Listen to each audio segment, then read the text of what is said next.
Tech talks में आप सभी का स्वागत है। एग्जामिनेशन टिप्स की सीरीज में मैथ और साइंस के बाद अब हम लेकर आए हैं इंग्लिश और सोशल साइंस की तैयारी कैसे करें और एग्जाम्स देते वक्त किन बातों का ध्यान रखें। तो आइए शुरू करते हैं सबसे पहले एसएसटी से।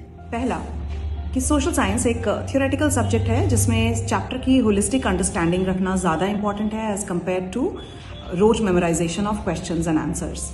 तो इसके लिए चैप्टर रीडिंग बहुत इंपॉर्टेंट है, जिसके लिए आप सिर्फ एनसीईआरटी बुक पर डिपेंड करें, किसी भी हेल्प बुक की ज़्यादा मदद लेने की कोई ज़रूरत नहीं। सेकेंड पॉइंट ये है कि आप अपने पॉइंट्स, अपने शॉर्ट नोट्स या माइंड मैप बनाकर ज़रूर रखें, जिसका कि रिविजन हो जाना चाहिए एग्जाम के पहले। Third point is the map practice. 5 number के मैप्स आते हैं, तो इसे करके प्रैक्टिस करना बहुत इंपॉर्टेंट है, so that these 5 marks are with you. अब बात आती है कि एग्जाम्स के दौरान क्या करें। तो इसमें 3-4 बातों का ध्यान रखना बहुत इंपॉर्टेंट है। सबसे पहला है रीडिंग टाइम का प्रॉपर यूटिलाइजेशन।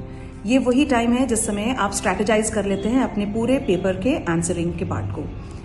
कौन से आंसर्स को लेकर आप बहुत कॉन्फिडेंट हैं, और अगर ऐसे कुछ आंसर्स हैं जिनको लेकर आप कॉन्फिडेंट नहीं हैं तो उन आंसर्स को आप बाद में अटेम्प्ट करें, but as far as possible सारे आंसर्स सेक्शन वाइज करें। आपकी मर्जी है आप कौन सा सेक्शन पहले लेना चाहते हैं, ए, बी या सी में से, but as far as possible answers को सेक्शंस के साथ ही रखें। अगर करना पड़ गया बाहर तो प्रॉपर नंबरिंग कर दें ताकि एग्जामिनर को दिक्कत ना हो आइडेंटिफाई करने में करेक्ट आंसर्स। फिर आता है वर्ड लिमिट। अगर कोई क्वेश्चन वर्ड लिमिट डिमांड करता है तो उसका ध्यान रखना, उसका रिस्पेक्ट करना बहुत ज़रूरी है। For example if it's 120 marks 120 words question, तो वहाँ आप 20 वर्ड से ऊपर नीचे कर सकते हैं, उससे ज़्यादा नहीं।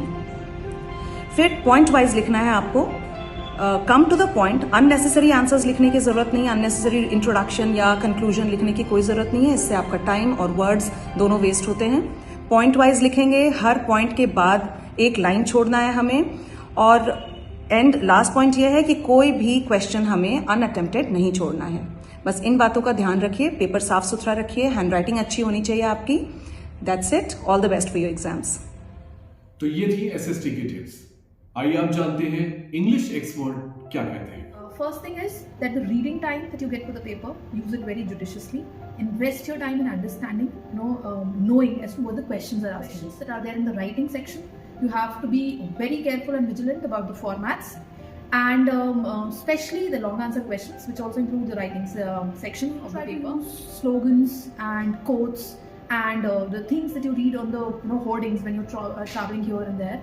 So that fetches you more marks as it creates better links to the content that you're writing in the paper with the real life situations. The usage of punctuation marks, which are generally absent in the paper. Children generally only use the full stop or by chance the comma.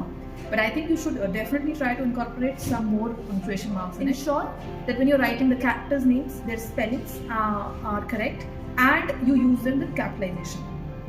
Moving forward, so try to make your paper systematic, sequential, and presentable at the same time. Try to attempt all the writing questions on a new sheet if you are given a sheet. So you have to be very balanced in doing so. Try not to attempt the answers spontaneously. And there, when you are reading the paper for first 15 minutes, try to chalk out as to what pointers are you going to include in which question. So that gives you, gives your answers a balanced and more, let's say, content appropriate, answer which you can write in the paper, an organized answer, which we call it.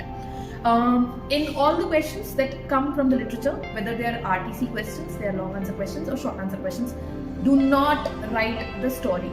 The question, no question ever asks for the story. What they're really asking is for the critical appreciation, the in-depth understanding, and how you have linked the content with the real life and the journey of the characters. Do not take any pressure as such, but yes, reading is extremely important in the English paper. So be careful of the tenses, yes, definitely, and to put a full stop. All the very best. See, now I'll tell you how you can put it in the form of a literary device. Bonny, blissful, best, benediction. So this is how I create a literary device, and at the same time I'm able to put more impressive words in front of the examiner. All the best. Bye bye. अब उम्मीद करते हैं कि आपके लिए ये tips बहुत ही काम की साबित होंगी। बहुत ही ध्यान से और बहुत अच्छे से अपने एग्जाम्स दीजिए। All the best.